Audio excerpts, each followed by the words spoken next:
I tried to explain that with example yesterday कि आप education injection दो, माने you are injecting education broader perspective, कोई जरूरी नहीं है कि फॉर्मल लिटरेसी की बात करें. Education can be correlated with skilling, education can be correlated with enhancement of production productivity capacity, किसी भी एक्टिविटी में, एग्रीकल्चर हो, ट्रेडिशनल इंडस्ट्रीज हो, एनीथिंग. जब आप उस तरह का एजुकेशन इनकलकेट करते हैं, there is more likely possibility for workforce to move out from the place of origin. Tourism एक ऐसा सेक्टर है जिसमें आप डेवलपमेंट उसी एरिया के पर्सपेक्टिव में करते हैं. उस एरिया के पर्सपेक्टिव में करोगे तो जॉब क्रिएशन वही होगा, इंफ्रास्ट्रक्चर डेवलपमेंट इन सेतु भी होगा, कनेक्टिविटी एनहांसमेंट भी होगा. So it basically facilitate what has been always the key expression attached with sustainable development. कौन से तीन?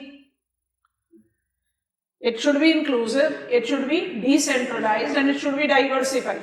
वही सस्टेनेबल है. आप जिस तरीके से जिस एरिया में जो चीज सबसे ज्यादा पोटेंशियल है या जो चीज सबसे ज्यादा कंड्यूसिव है in reference to available condition, अब कंडीशन कुछ भी हो सकता है, इकोनॉमिक कंडीशन हो सकता है, सोशल कंडीशन हो सकता है, इकोलॉजिकल कंडीशन हो सकता है, आप उसको केटर करते हुए जब डेवलपमेंट करते हो तो टूरिज्म, क्योंकि टूरिज्म को हम कभी भी इतने स्ट्रॉन्ग हाईलाइटिंग रेफरेंस में कभी लेकर ही नहीं गए. तो there has always been a mindset कि भाई इकोनॉमिक सेक्टर में अगर डेवलपमेंट है तो एग्रीकल्चर पर फोकस होना चाहिए या मैन्युफैक्चरिंग पर, और आज की डेट में ट्रेड पर. But that is definitely not the case. Tourism is proving to be one of the very strong push, driver to the growth momentum in decentralized now. तो आज की डेट में जब आप बात करते हो टूरिज्म सेक्टर के स्कीम्स, प्रोग्राम्स और मिशन, तो प्रिंसिपली इन 5 कैटेगरी में डिवाइड होते हैं. वाटर टाइप ब्लॉक नहीं है, कुछ एग्जांपल्स हमने जानबूझकर ऑन रेपुटेशन मोड भी लिखा है. We have got that problem in area place selection, but that is the case, so we have to learn it.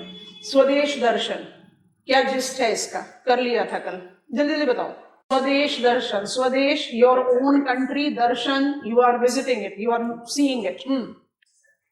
Circuits, 15 circuits के बारे में हमने बात करी, जिसमें हम 7+7+1 करके बहुत आराम से इसको याद रख सकते हैं. It by default correlates to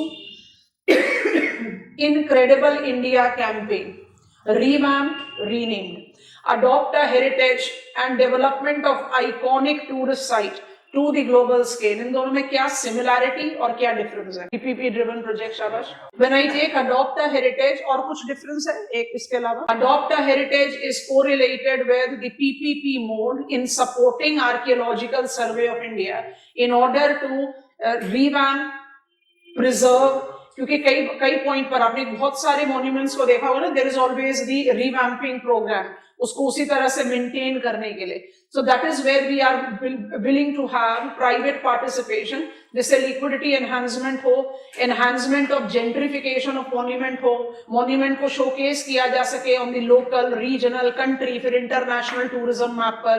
जितना आप उसको मोबिलाइज करेंगे, there will be possibility of it to be included in world heritage cultural site, उससे फिर और हाईलाइटेड वर्जन मिलता है. So it basically is enhancing private hand. और डेवलपमेंट ऑफ आइकॉनिक साइट्स जो हैं, that is union government supported. 40 sites हैं हमारे पास. आप स्टेट गवर्नमेंट को स्पेशल फंड्स प्रोवाइड कर रहे हैं, 100% यूनियन गवर्नमेंट सपोर्टेड. अब उसी लिस्ट में आगे बढ़ते हैं. प्रसाद और हृदय, 2 अलग अलग प्रोग्राम हैं, बट अच्छा है दोनों को. हृदय हम दोबारा से रिपीट करेंगे जब अर्बन डेवलपमेंट की बात करेंगे. तो Prasad and Hriday are the 2 schemes that we are taking. Best way to learn is combine them together. तो इसके बारे में फटाफट से पॉइंटर्स लिख रहे हैं, हमने मैप भी बना रखा है, वो मैप भी ओपन करेंगे. प्रसाद एंड हृदय पॉइंटर्स क्रिएट करेंगे. Is a town specific tourism development approach. Prasad, that is a national mission on pilgrimage, rejuvenation and spiritual augmentation drive, dash and write down, is in the ages of Ministry of Tourism. Next pointer, Hriday, that is Heritage Cities Development and Augmentation Yojana. Heritage Cities Development and Augmentation Yojana in the ages of Ministry of Housing and Urban Affairs. ठीक है, next pointer दोनों के लिए applied हो रहा है, तो star mark करके लिख लो. In both the city-centric programs, 12 urban places are included. अच्छा सोच कर देखो, आप प्रसाद को नोटिस करो, हृदय तो नहीं समझ में आ रहा है क्या है, बट जैसे लिस्ट तैयार होती है तो समझ में आ जाएगा। प्रसाद को सोच कर देखते हैं, स्पिरिचुअल ऑगमेंटेशन ड्राइव है, तो आपका तो स्वदेश दर्शन में एक सर्किट भी है जिसको आपने नाम दिया स्पिरिचुअल। स्पिरिचुअलिटी भी अपने आप में बड़ा ही सब्जेक्टिव एक्सप्रेशन है। स्पिरिचुअलिटी को कोई जरूरी नहीं है कि आप किसी डेइटी या किसी रिलीजन के साथ ही रिलेट कर सकते हैं, वो इंडिविजुअल स्पेसिफिक चॉइस होता है। My spirituality is just to connect with nature, my spirituality is to visit all the major religious centres to whichever religion I belong to, anything can be there. तो आप अपने दिमाग में हमेशा ये वाला पॉइंट क्रिएट आउट करें, क्योंकि ये दोनों तरह से प्रॉब्लम क्रिएट करता है आंसर राइटिंग में, कि ये सारे प्रोग्राम्स वाटर टाइट ब्लॉक्स नहीं है, एक दूसरे को कॉम्प्लीमेंट करते हैं, बट ये सारे प्रोग्राम अलग है। तो आंसर राइटिंग में ऐसा भी नहीं लगना चाहिए कि एक ब्लॉक खत्म दूसरा शुरू, और आंसर राइटिंग में ये भी नहीं करना है कि मिक्स कर देना 5 प्रोग्राम की जगह खाली 2 लिखना है, फिर वहां पर भी क्वालिटी ऑफ आंसर डिप्लीट होता है। ठीक है, अब जरा टाउन्स के नाम देखेंगे। आज क्या करना, जो भी मैप आइटम हम मार्क करेंगे आज, उसके अलावा इसको भी आज जरूर मार्क कर लेना। बहुत बड़ा बल्क हमारा पीछे चला आ रहा है, इसको आज ही रिविजन में डाल देंगे, और इसके लिए आप ग्रिड डेवलप कर सकते हो, क्योंकि now you are marking town, specific towns mark कर रहे हो। ये मेरा मैप बना हुआ है हृदय का। हृदय is under ministry of housing and urban affairs. ठीक है, हमने 2 डॉट्स मार्क कर रखे हैं, नाम अभी मार्क किया, नाम नहीं लिखे, अभी लिख देते हैं। Hriday implementation goes with best way to learn, माने 5 मिनट में आपको 12 टाउन याद हो जाते हैं। It is in the ages of ministry of housing and urban affairs. कितने टाउन्स हैं? 12 आपके सामने हैं। अभी कौन कौन से टाउन्स हैं आप पहले समझेंगे, फिर लिस्ट को कॉपी कर लेंगे 2 पैरेलल कॉलम बनाकर, पहले दिन सुनेंगे। बहुत इजी नेम्स हैं, पॉपुलर नेम्स हैं, कुछ को छोड़कर। अमृतसर, मथुरा, वाराणसी, गया, अजमेर, द्वारका, सबके सबका कहीं ना कहीं एक डोमिनेंट रिलीजियस एफिलिएशन। उसके बाद आओ पुरी, कल ही बात किया था, sun temple.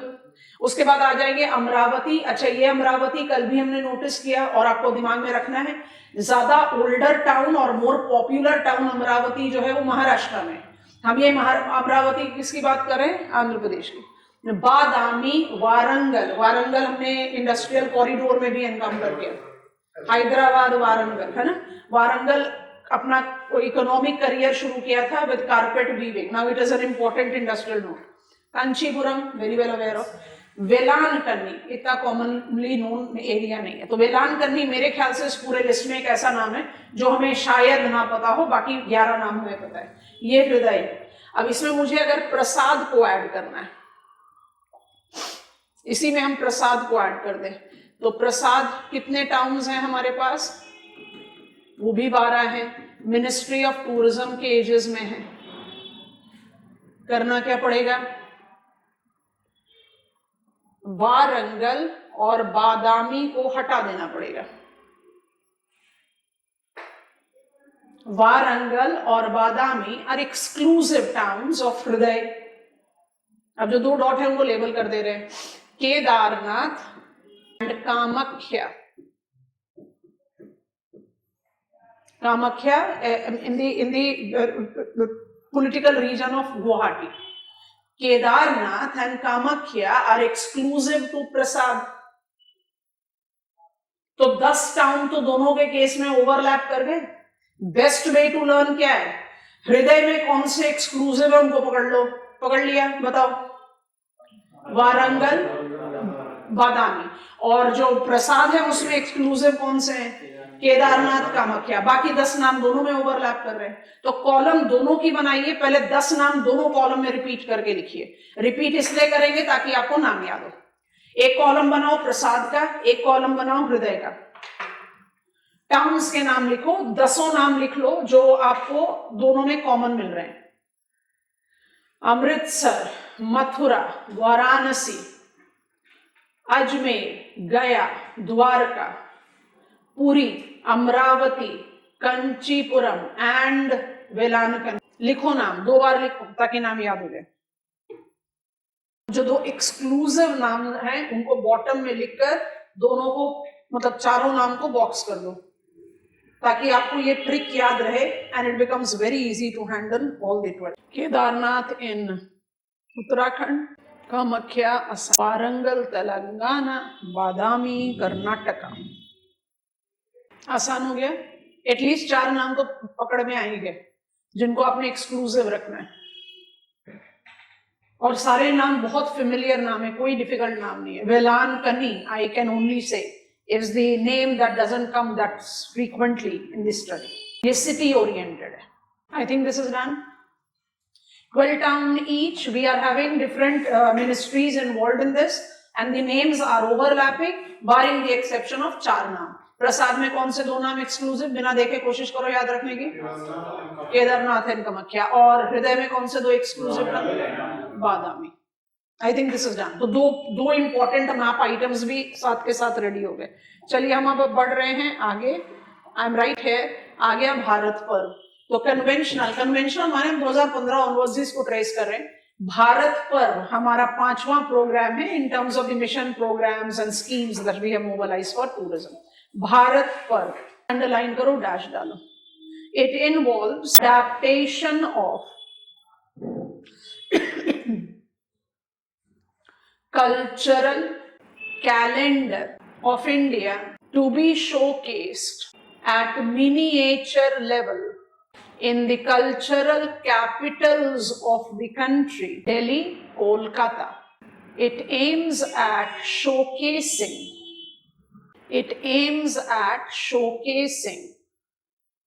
Vibrant cultural diversities. Culture ही लिखवा रहे हैं, उसमें आप आराम से बाकी सब चीजों को ऐड कर सकते हैं। फेयर फेस्टिविटीज हैं, रिलीजियस एक्टिविटीज हैं, क्यूजीन है, सब कुछ कल्चर, ऑल इंक्लूसिव टर्म, ठीक है। Cultural diversity applied to the country to attract potential domestic and international tourist. आपको क्या समझ में आया? इसके साथ जो स्लोगन है उसको लिख लो, डैश डाल के। लास्ट ईयर से हमने इसको मोबिलाइज किया है, 2024 से।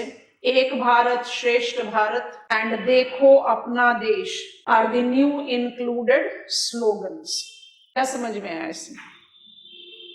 आप भारत पर्व मना रहे हो, in place of celebrating Bakrid और गुरु पर्व और Diwali, you are celebrating Bharat Parv. Logic क्या है? शोकेस करना, पीआर मैकेनिज्म है। बहुत इजी टर्म्स में, आजकल की टर्मिनोलॉजी में जज करें तो आप कर क्या रहे हो? आप मिनिएचर लेवल पर नॉर्थ इंडियन पीपल को या ग्लोबल सिटीजन्स को दिखा रहे हो कि मैसूर दशहरा कैसे सेलिब्रेट होता है, किस टाइम पर सेलिब्रेट होता है, कौन से पार्ट ऑफ द कंट्री में होता है। तो I as a typical north Indian dweller might get interested कि भाई इतना जो मेजेस्टिक सेलिब्रेशन है, I make sure that I will be going on there. So इस तरह का शोकेसिंग जो है वो भारत पर्व के साथ एसोसिएटेड है। पिछले 2 सालों से इसको बहुत स्पेसिफिकली 26 जनवरी के टाइम पर शुरू किया जाता है, जो हमें न्यू दिल्ली में पूरा 1 हफ्ता 10 दिन we are having on the celebrations. तो हम कर क्या रहे, वो तो एक टाइम स्पेसिफिक हो गया। अल्टीमेटली भारत पर्व का क्या लॉजिक है कि मेरे पूरे ईयर राउंड सर्कल में different parts of the country में डिफरेंट टाइप के कल्चरल इवेंट्स होते रहते हैं। वो कल्चरल इवेंट्स कुछ बहुत ज्यादा जाने जाते हैं, कुछ कम जाने जाते हैं, कुछ बहुत ज्यादा पॉपुलर है, कुछ कम पॉपुलर है। उन सबको शोकेस करना, उन सबको शोकेस करना छोटे स्केल पर कि ये इस तरीके से इस साल इस टाइम ऑफ द ईयर, क्योंकि टाइम के कैलेंडर को हम फॉलो करते हैं, in this part of the country होता है। It is basically to attract all the future tourist, चाहे वो डोमेस्टिक हो चाहे वो इंटरनेशनल हो। ये है भारत पर्व का लॉजिक। जो कल्चरल कैपिटल्स हैं, जहाँ different auditoriums, open sky, close enclosed auditorium में ये सारी चीजें ऑर्गेनाइज होती है। जो भी इंटरेस्टेड है वो जाकर देखता है।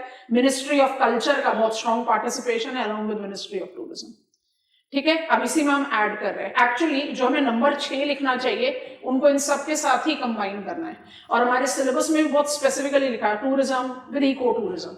और हम लोग सबके दिमाग में आता है इको टूरिज्म को आप सस्टेनेबल टूरिज्म का सिनोनिमस कहेंगे। सिनोनिमस नहीं है, वो सबसेट है उसका, उसको ऐड ऑन कर रहे हैं। तो हम इसी लिस्ट को कंटिन्यू कर रहे हैं, नंबर 6 लिख रहे हैं, और उसका इंट्रोडक्शन में हम कहेंगे that it is applied with 1 to 5। अभी भी हम कन्वेंशनल डोमेन पर है, पर हम 2024 में पहुंच चुके हैं। 2025 में बजट प्रपोजल में हम ऐड करेंगे न्यू प्रोविजंस। तो कंबाइन करो, add on 6th factor, 6th mission program scheme for tourism.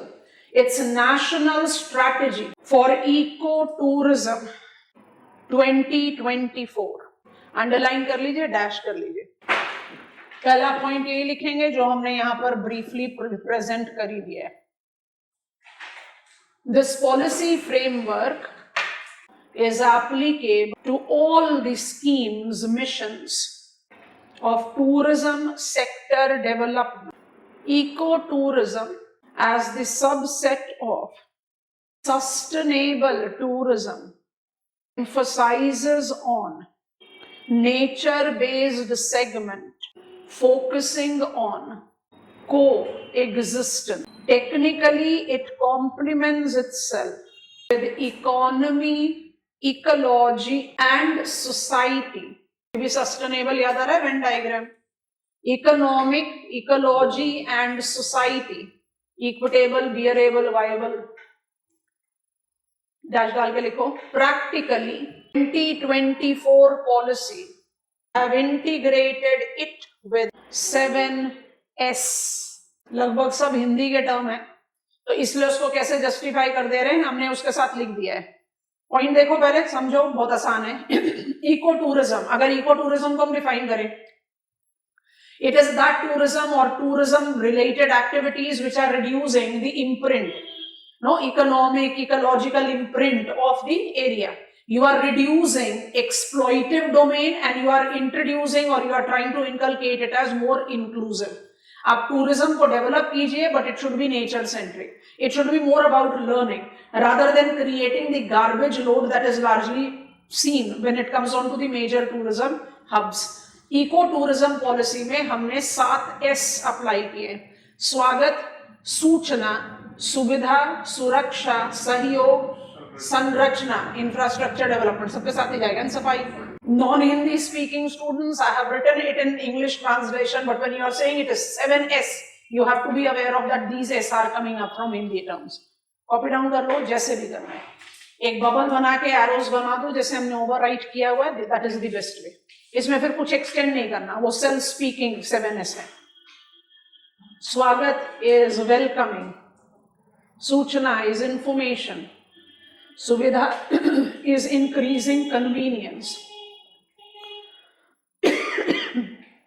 सुरक्षा is a security enhancement, scam ना हो, टूरिस्ट की लाइफ प्रॉपर्टी का प्रोटेक्शन हो, etcetera. We have come across quite disheartening news in regards to the foreign tourist on a bike ride in India, etc., subjected to which kind of challenges, insecurity concerns. Sahyog is participation. Local community, local population has to be part and parcel of the setup. Sanrachna is infrastructure to connect that place or hospitality, boarding, lodging facilities at that particular location. And finally, safai, because India is actually proving out to be non-safai related country. हमें हमेशा बच्चे बोलते हैं tourism जैसे topic में content कैसे बनाएं. अब आप खुद सोचो कि कंटेंट की कोई कमी थोड़ी ना है. तो फैक्ट्स और फिगर्स को बम्बार्ड नहीं करना है ऑप्शनल के आंसर राइटिंग. ऐड कर सकते हो कुछ कुछ, कोई प्रोग्राम कितने सालों के लिए अप्लाई किया गया है, what can be the outlay, but that should be given minimal possible space. वो आपका GS orientation of answer writing. This is done. Now create a box item, क्योंकि हम हमेशा आपको बोलते हैं बजट प्रपोजल प्रोजेक्शंस के लिए है, आपको उसको इंक्लूड करना है कि नहीं, वो आप क्वेश्चन की डिमांड पर जस्टिफाई करना. हमने टूरिज्म सेक्टर को समझने के लिए 6 प्रोग्राम्स को अपने स्टडी में अप्लाई किया. आप कंटेंट बिल्ड कैसे करोगे? अगर आपसे क्वेश्चन पूछ लिया गया इको टूरिज्म पर, तो आप इको टूरिज्म को कहोगे subset of sustainable tourism. It orients towards reducing human imprint to the natural setup, maintaining the balance, और जो की एस्पेक्ट ऑफ सस्टेनेबल डेवलपमेंट का होता है वही की एस्पेक्ट को अप्लाई करना है. Sustainability in eco tourism is not denial of use, it is just being judicial. तो कोई भी चीज जो इकोलॉजी, इकोनॉमी और सोसाइटी को बैलेंस करे उसको आप इकोसिस्टम सस्टेनेबल टूरिज्म बोलते हैं. सस्टेनेबल टूरिज्म, इको टूरिज्म को हम किस तरह से मोबिलाइज कर रहे हैं? 5 कंपोनेंट पर. स्वदेश दर्शन भी उसका हिस्सा है, अडॉप्ट द हेरिटेज भी उसका हिस्सा है, आइकॉनिक टूरिस्ट साइट डेवलपमेंट भी उसका हिस्सा है, प्रसाद एंड हृदय टाउन्स भी उसका हिस्सा है, एंड भारत पर्व भी उसका हिस्सा है। तो कंटेंट वहीं से बिल्टअप हो गया, बॉक्स आइटम बनाए। द बजट प्रपोजल्स फ्यूचरिस्टिक है इसलिए बॉक्स में, budget proposals 2025-26 aiming at building up further the tourism sector have integrated A, B, C. A, employment led growth, B, medical tourism, and C, Gyan Bharatam mission as new constituents। ठीक है, अब ये formally programme का रूप लेंगे कि नहीं वो तो हमें वेट करना है, 1 साल का तो टाइम देना पड़ेगा। अब इनका ब्रीफ डिटेल्स लिखते हैं, फटाफट लिखो, बहुत इंपॉर्टेंट है। तो पहला ए को एनलार्ज कर रहे हैं, employment led growth, employment led growth bracket to tame demographic dividend close the bracket involves provisions of, list कर लीजिए, intensive skill development, put a dash right in front of it, in the skills development, in the control of Institute of Hospitality Management। को समझ में आया इसमें? आप किसी historical monument पे पहुंचते हो तो you are by default gushed up by, आपके पास बहुत सारे लोग अप्रोच करते हैं कि I'll tell you about this monument, I'll tell you this, come up here, we have got much cheaper souvenir shop and etc। बहुत मुश्किल होता है डिस्टिंग्विश करना कि टाउट्स हैं कि रियल गाइड्स हैं। इस केस में आप सिक्योरिटी को बाय डिफॉल्ट कॉम्प्रोमाइज करते हैं। Skilling development in relation to tourism, तो स्किलिंग डेवलपमेंट चाहे कम्युनिकेशन स्किल है, चाहे knowledge about that historical monument है, या कल्चरल डोमेन है, या सिर्फ as a common tour operator जो आपको मल्टीपल, जो आपने अपने स्वदेश दर्शन के सर्किट्स के बारे में बात की, उनके टूर में आपको मदद करे। तो there must be skilling to subsume in tourism sector. So skilling का पॉइंट। नेक्स्ट पॉइंटर लिखेंगे, provide Mudra loans for home stay. क्या होगा इससे? बोर्डिंग लॉजिंग फैसिलिटीज का आपको नया इंफ्रास्ट्रक्चर डेवलप करने का कम प्रेशर पड़ेगा, और जिनके पास सरप्लस बड़े बड़े लिविंग स्पेसेस हैं वो उसको कमर्शियली मोबिलाइज कर सकते हैं। दोनों के लिए विन विन कॉम्बिनेशन है। Next, improvement of ease in travel and connectivity. Next, providing performance led incentive, ये भी PLI है बट डिफरेंट हो गया, performance led incentives to states based on amenities, cleanliness and marketing efforts. I think you are understanding. And finally, provisions of e-visa or visa fee waiver for selective tourist visas and visa fee waiver. Selective है, universally applied नहीं है। India is a geopolitically sensitive country. ये हो गया A। अब आ जाओ B में, heal in India, heal in India underline करेंगे, to boost medical tourism, integrating modern and traditional health care system, star mark करके लिखेंगे, Ayurveda yoga as the priority traditional health care system bracket under Ayush.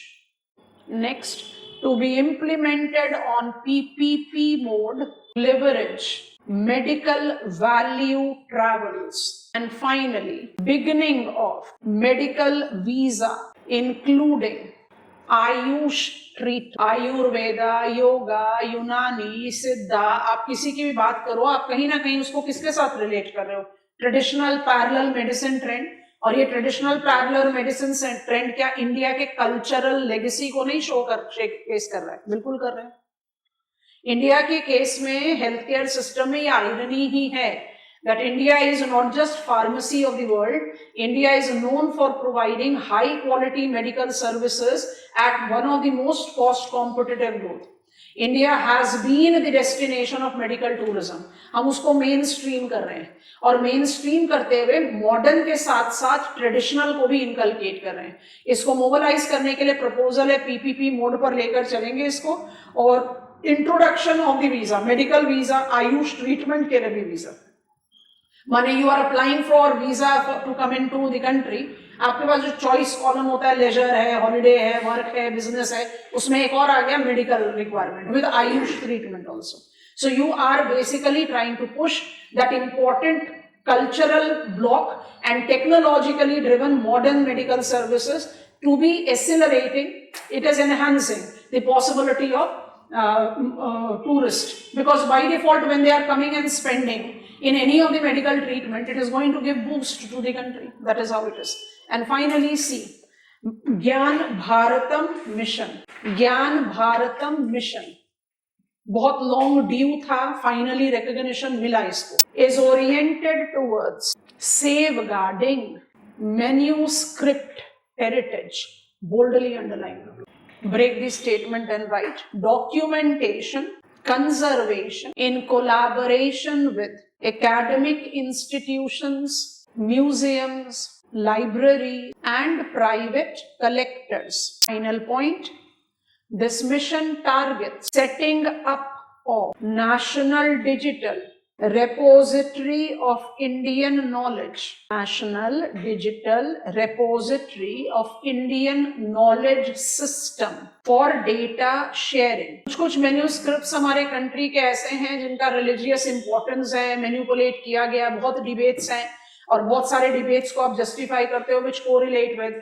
Interesting fact है, not given nod by Ministry of Culture, but जो हम आजकल बात करते हैं Ramayan, Ram culture and etcetera, तो जो ओरिजिनल रामायण है उसमें कोई भी ऐसा चैप्टर नहीं था जिसको हम बोलते हैं उत्तर रामायण, जिसमें children of Ram and Sita, you are talking about the no say discarding out Sita, अग्नि परीक्षा दो एंड एक्सेट्रा.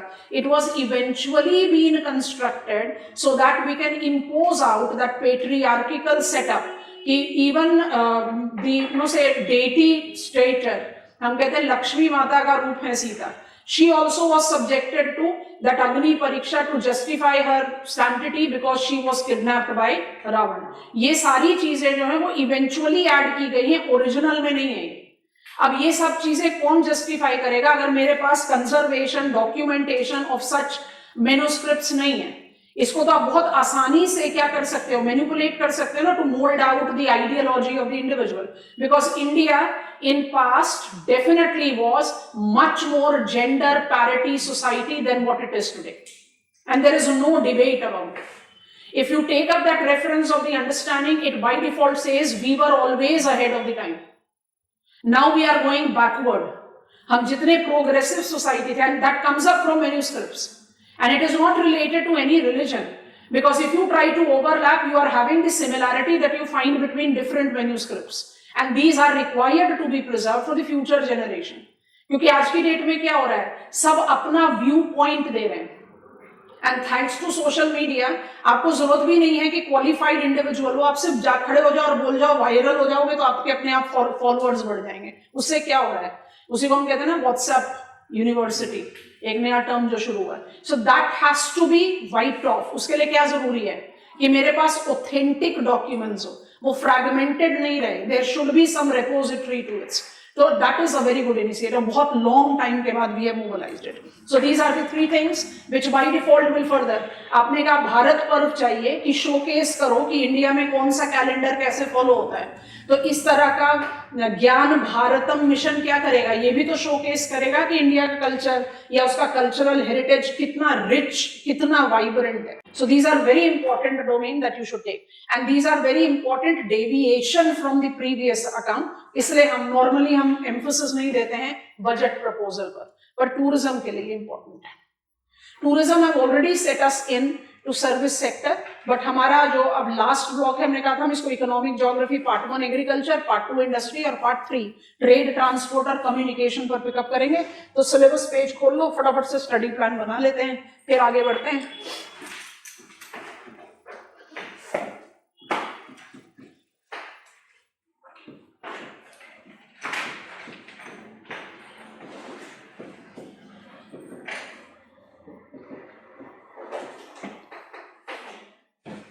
अगर हमको उसको बहुत ब्रीफ कंटेक्स्ट में भी लिखना हो ना, आप इस स्टडी को आराम से डिवाइड कर दो, जैसा टॉपिक है ट्रेड, ट्रांसपोर्ट, कम्युनिकेशन, अभी टिक करवाएंगे, पहले हम लिख इकोनॉमिक ज्योग्राफी लास्ट, ठीक है। कैसे डिवाइड करें सिलेबस को, किस तरह से प्लान आउट करें।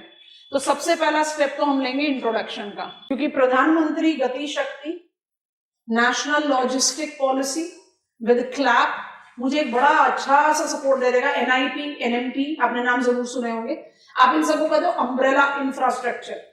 NIP एंड NMP सिर्फ इंफ्रास्ट्रक्चर पर नहीं है, पावर सेक्टर में भी है, अदर में भी है, हम ऐड कर लेंगे। But there are certain flagship policies and programs which largely correlate with integrated, holistic, multi-modal transportation communication network. आज की डेट में आप सोचो ना, हाईवे डेवलपमेंट के लिए भी आपको क्या करना है, highway development by default constructing road, पर कंस्ट्रक्टिंग रोड को मल्टी मोडल, वाटरवेज से, सिविल एविएशन से, सी पोर्ट से आप कनेक्ट आउट करें, प्लस उसकी 3 टर्म जाता है ट्रांसपोर्ट नेटवर्क के साथ, कम्युनिकेशन, नेविगेशन एंड सर्विलेंस। उसको क्या आप बिना कम्युनिकेशन के कर पाओगे, बिना development of satellite based communication, communication information technology, space program in India नहीं कर सकते ना। तो प्रधानमंत्री गति शक्ति मुझे वो बेस दे देगा। तो एक जनरल सा बेसिक इंट्रोडक्शन लेंगे, उसके बाद हम डिमार्केट कर लेंगे कैटेगरी 1 ट्रांसपोर्ट। बहुत रिसेंट टाइम तक, UPA 2nd तक, मिनिस्ट्री का नाम था ministry of surface transport, in spite of the fact that we had a separate ministry called Ministry of Railways। इसलिए क्या किया गया, मिसलीडिंग है ना, सरफेस ट्रांसपोर्ट अलग है, रेलवे अलग है, तो हमने नाम क्या दे दिया, ministry of road transport and highway and ministry of railway. तो आप कैसे डिमार्केट कर सकते हो सब। अच्छा, सिलेबस क्या रीड कर रहा है अभी थोड़ी देर में बता रहे, पहले हम जिसको हमें लर्न करना है। तो ट्रांसपोर्ट सेक्टर में हम पहले सरफेस ट्रांसपोर्ट को ले लेंगे। सरफेस ट्रांसपोर्ट में से we have started with railways, उसके बाद हम आ जाएंगे रोडवेज पर, फिर we can take up aviation. Aviation में आप एयरपोर्ट इंफ्रास्ट्रक्चर से लेकर, अच्छा aviation is not related to air services, बहुत गलत है बोलना, बट एयर सर्विसेज ज्योग्राफी के डोमेन में नहीं आता कि भाई इंडिगो का प्रेजेंट क्राइसिस क्यों हुआ, वो हम नहीं फोकस करते। हम फोकस करते हैं एयरपोर्ट इंफ्रास्ट्रक्चर कैसा है, एरोस्पेस मैनेजमेंट कैसा है, क्योंकि हमें तो स्पेशियल डायमेंशन पर पिकअप करना है। So can we remain aloof of कौन सी एयर सर्विस प्रोवाइडर है, बिल्कुल भी नहीं। एयर सर्विस प्रोवाइडर बढ़े तभी तो frequency and movement of flight बढ़ी इंडियन एरोस्पेस में और इंडियन एयरपोर्ट में, तभी तो एयरपोर्ट इंफ्रास्ट्रक्चर को पुश देने की जरूरत पड़ी है। तो सिविल एविएशन सेक्टर को हम पिकअप करेंगे, अलग कैटेगरी ऑल टुगेदर। उसके बाद हम पिकअप कर लेंगे, I want to write it as marine Amritkaal बोलते हैं, हम इसको मरी टाइम एजेंडा के तौर पर पढ़ेंगे, उसके बाद हम सारी चीजें ऐड कर देंगे। तो मरी टाइम एजेंडा ये बेसिकली क्या करेगा, मुझे मदद कर देगा लिंक अप कर देने में। जैसे सरफेस ट्रांसपोर्ट लिखा तो रोड और रेलवेज को पढ़ लिया, पाइपलाइन हम ऑलरेडी पढ़ चुके हैं, पाइपलाइन भी लिखा हुआ है सिलेबस में, भी टिक करवा रहे। मरी टाइम एजेंडा में मुझे बेनिफिट क्या मिल जाएगा, हम शिपिंग फ्लीट्स के बारे में भी बात करेंगे।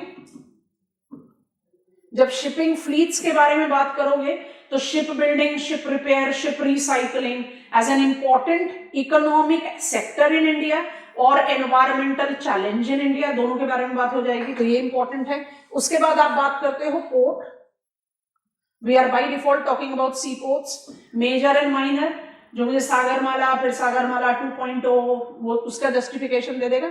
और तीसरा वाटरवेज, ट्रांसपोर्ट सेक्टर। अच्छा, सिलेबस क्या कह रहा है, complementary role of roadways, railways, aviation, waterways in regional development. अब इस तरह से इसको पढ़ा नहीं जा सकता। आपको पढ़ना क्या है, क्लास में क्या पढ़ना है, रोडवेज में क्या क्या डेवलपमेंट है, क्या क्या प्रॉब्लम है, रेलवेज में क्या क्या डेवलपमेंट है, क्या क्या प्रॉब्लम है। अच्छा, आप सोचो, क्योंकि पाइपलाइन आप पढ़ चुके हैं, ऐसे करके सोचते हैं पाइपलाइन की क्या क्या डेवलपमेंट है। अब मैं उसी को क्वेश्चन में फ्रेम कर दूं to include my syllabus.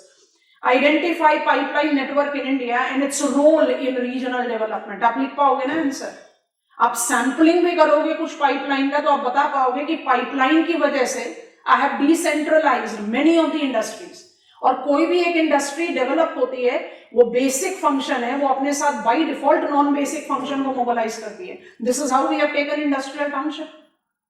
Railway आपको अल्टीमेटली रेल स्टेशन पर ही छोड़ेगा, आप चाहे पैसेंजर है चाहे फ्लाइट है। वहां से आपको अपने डोर तक जाने के लिए या तो रोडवेज को लेना पड़ेगा या वाटरवेज को लेना पड़ेगा, तो कॉम्प्लीमेंट्री रोल तो है ही। तो कॉम्प्लीमेंट्री रोल जो है वो केस स्पेसिफिक बनेगा। मुझे क्या पढ़ना है इन सेक्टर्स के बारे में, क्या प्रॉब्लम्स है, किस तरह का डेवलपमेंट। जैसे आप ट्रांसपोर्ट सेक्टर के बारे में कर लेंगे, उसके बाद हम पहुंच जाएंगे नंबर 3। नंबर 3 में हम पिकअप कर लेंगे कम्युनिकेशन। बिल्कुल सिलेबस के पॉइंटर्स के हिसाब से ही सब कैटेगरीज ले लेते हैं। तो कम्युनिकेशन में बाय डिफॉल्ट मेरा फोकल पॉइंट जो रहता है वो टेली कम्युनिकेशन पर रहता है।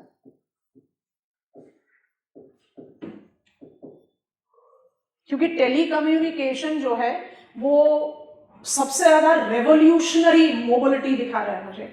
आज की डेट में जब आप बात करते हो टेली कम्युनिकेशन की, तो आप उसको सिर्फ टेलीफोनिक कम्युनिकेशन पर थोड़ी रिस्ट्रिक्ट कर रहे हो। आप 5G से अब 6G की बात करना शुरू कर रहे हो। You are taking up what we have learned, Industrial Revolution 4.0 to 5.0. You are talking about Internet of Things. You are talking about Industrial Internet of Things. So telecommunication by default major slot है, but जो हमें नहीं miss करना है वो है postal communication नाम की भी बहुत इंपॉर्टेंट चीज है। आप बोलोगे क्या हिस्टोरिकल बात कर रहे हैं, but postal communication as communication, तो हम शुरुआत करेंगे इसी में बॉक्स आइटम में। पोस्टल कम्युनिकेशन एज कम्युनिकेशन आज की डेट में क्या ही इंपॉर्टेंट है, ईमेल के कल्चर में हम।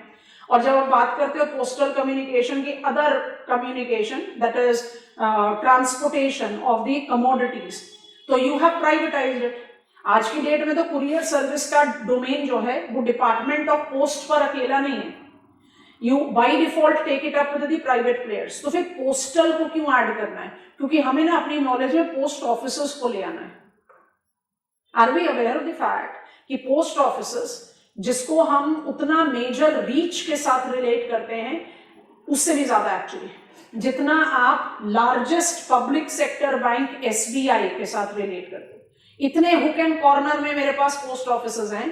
पोस्टल कम्युनिकेशन में कोई रेवोल्यूशनरी चेंज हुआ ना, टेलीकम्युनिकेशन में हुआ, और टेलीकम्युनिकेशन के साथ साथ मास कम्युनिकेशन में भी हुआ। मास कम्युनिकेशन के बारे में बात करनी पड़ेगी, press, print media, revolutionary change. These revolutionary change have not been experienced in postal. तो पोस्टल को बस इतनी इंफॉर्मेशन में किस चीज के लिए डालेंगे, post officers are sitting on second highest kitty after LIC. It has definitely shrinked its role as postal services provider. उसका तो रोल ही नहीं रह गया आज की डेट में, बट इसकी प्रेजेंस इतने, जिसको कहते हैं ना लास्ट माइल रीच। अब आप ट्रांसपोर्टेशन की बात कर रहे हो तो फर्स्ट एंड लास्ट माइल, यही सबसे बड़ा प्रॉब्लम है। पोस्ट ऑफिसर्स का इतना रीच है कि अगर आपको फाइनेंशियल इंक्लूजन करना है, DBT का सक्सेस लेना है, डिसेंट्रलाइज्ड MSMEs करना है, और you have to mobilize tourism, तो पोस्ट ऑफिसर्स आपके लिए वो रेडीमेड इंफ्रास्ट्रक्चर है जो फाइनेंशियल एंड कमर्शियल सर्विसेज दे रहे हैं। Starting from very humble post officers savings bank, savings account scheme, to the term deposit, to acting as foreign exchange window, to be acting as export promotion windows, तो काफी important role play कर रहे हैं। तो हम box item में इसको apply कर देंगे। Mass communication by default will be focused on, we have privatized it and that is the reason there has been revolution. But mass communication में प्रसार भारती का जो प्रोमिनेंस है उसको हमें फोकस पर रखना है as a public broadcaster, not oriented towards what we are into, breaking news culture, more providing on information logic, diffusion of required information at a given point in time, चाहे वो hazard risk mitigation से related हो या awareness creation among the people that these are the government policies, these are the liabilities for the people in power to follow and you should be aware of that, anything. So mass communication में हम उसके बारे में बात करेंगे। Communication के बारे में जब बात कर रहे हो, टेली कम्युनिकेशन पर हम लास्ट में पहुंचेंगे क्योंकि उसमें मेरे पास बल्क ज्यादा है। जैसे ही कम्युनिकेशन पर पहुंचोगे ये अपने आप मुझे लिंक दे देगा that I talk about space technology. I definitely not saying that communication technology को आपको सिर्फ space technology से relate करना है, but it definitely correlates to this. तो यहाँ पर पहुंच के आपका major part of syllabus cover होगा। पहले सिलेबस पर टिक करते हैं, उसके बाद आगे बढ़ेंगे। अभी हमने ट्रेड को टच नहीं किया, कहीं कुछ ज्यादा मिक्स मैच नहीं है इस सिलेबस में। तो आप अपने सिलेबस के पेज पर ही रहिए, बस एक स्पेशल इकोनॉमिक जोन जो प्रीवियस स्टडी प्लान में छोड़ दिया था उसको यहाँ पर ऐड करना है, तो उसको हम ऐड करेंगे। तो we begin with surface transport. जैसे इंट्रोडक्शन तो खैर नहीं लिखा हुआ तो हमारा सिलेक्टेड पॉइंट है, तो हमने ये पहला पॉइंट आपको बनाया ट्रांसपोर्ट। ट्रांसपोर्ट में road and railway, surface transport, waterway, airway, pipeline हम ऑलरेडी कर चुके हैं, तो ये मेरा हो गया ट्रांसपोर्ट का रेफरेंस। अच्छा, इसके बाद आ गया आपका networks and their complementary role. हमने आपको बता दिया complementary role we have to create out, तो ये मेरा फर्स्ट ब्लॉक ही हो गया। एक्चुअली सेकंड हुआ क्योंकि हमने फर्स्ट में इंट्रोडक्शन लिखा है। उसके बाद हमने आपको बताया that we have to take into reference developments of in communication information technology. यहाँ पर हम आपको एक बहुत इंपॉर्टेंट इंफोग्राफिक से impact on economy and society के बारे में बताएंगे, जिसको हम कहते हैं knowledge society, how knowledge society. और आप ऑलरेडी पढ़ चुके हो, आपने एग्रीकल्चर को ग्रीन रेवोल्यूशन से एवरग्रीन में ट्रांसफर कर दिया। न्यू इनपुट्स के बारे में बात कर रहे हो आप, which is smart agriculture, I hope you are recalling. तो वहां पर आप किसकी इस्तेमाल कर रहे हो? टेक्नोलॉजी की। तो इंडस्ट्रियल रेवोल्यूशन 4.0 5.0, तो आप किसकी बात कर रहे हो? Information technology. So will talk about that, उसको कहते हैं नॉलेज सोसाइटी। उसके बाद हमने आपको कहा चौथा इंडियन स्पेस प्रोग्राम। ऑर्बिट्स के बारे में भी बात कर लेंगे थोड़ा ब्रीफली, सैटेलाइट्स के बारे में बात करेंगे, पर मेजर फोकस रहेगा स्पेस एप्लीकेशन सेंटर का, क्योंकि we are more concern with कि हम स्पेस टेक्नोलॉजी का इस्तेमाल कहां कर रहे हैं, रादर देन हम कौन कौन से ऑर्बिट पर सैटेलाइट को माउंट करते हैं। नॉलेज तो बिल्कुल होना चाहिए, you must have learned about it, LEO, GEO, sun synchronous orbit, we'll talk about that। तो थोड़ा सा इंटरेस्टिंग है। and then we'll take up space application center, जिसमें what is the present application and what are the futuristic application। उसमें प्रधानमंत्री गति शक्ति logistic, national logistic policy आपको already दे रहा है कि we will be talking about space technology। और उसके बाद हमने लिखा नहीं है, पर यहाँ मार्क कर देते हैं, फिर लिख देते हैं। हम बात करेंगे अपने लास्ट ब्लॉक की, वो क्या है?